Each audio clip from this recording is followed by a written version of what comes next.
Hey guys, welcome back. Today we discuss Batgirl. Just a few days ago, actress Leslie Grace, who plays Batgirl Barbara Gordon in an upcoming film, dropped a photo of her costume. Now, you'd think this would be a great opportunity for directors and costume designers working on the project to welcome feedback from fans. Some would be positive, some not so much, but all would be constructive. And perhaps with that information, you would expect them to respond kindly or make adjustments where needed or not say anything at all. But alas, no, that's not the world we live in. Batgirl director Adil Arbi chose instead to go after the fans, per usual for Hollywood these days. He recently responded to fans critical of the new costume by posting the Batman slapping Robin meme, which read as follows: "It looks like cosplay STFU and wait for the film."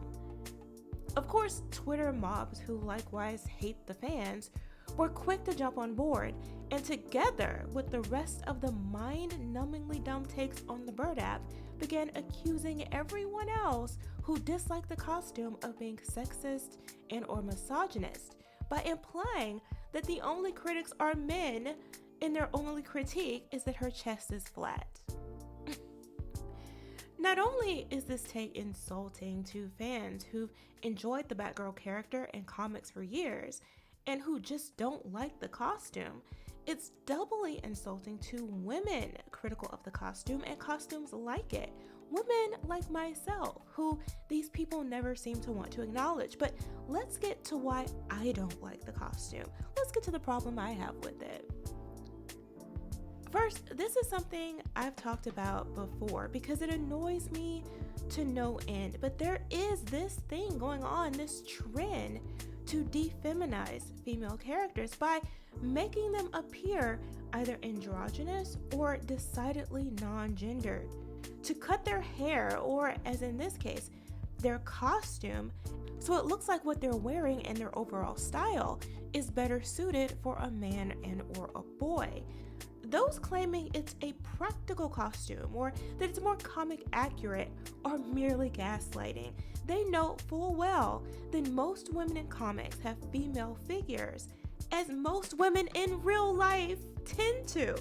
And yes, that includes a chest, a waist, hips, and thighs. In a society so obsessed with body positivity, you have to wonder why, when it comes to television and film and comics and cartoons today, they want to make beautiful women and girls to look like 12-year-old boys.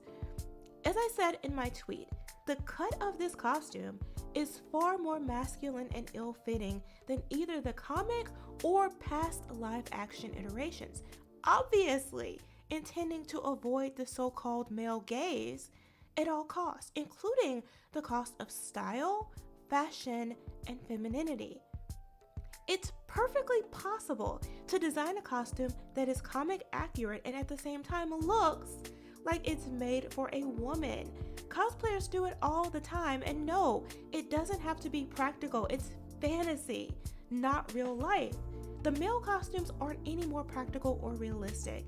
And we're not upset that the costume looks like cosplay. Quite the contrary, Adil. We don't like it because it looks cheap and below the quality of cosplay for what is supposed to be and should be a cinematic production. But you know what's a worse look than a terrible costume? A director with a terrible attitude who doesn't value feedback from fans. Fans who know this character probably better than he ever will, and who only want the best for it and this movie. We'll see how that works out with the receipts. But hey, those are my thoughts. Let me know what you guys think in the comments below. Thanks for watching. Remember to like, comment, share, and subscribe, and I'll see you next time.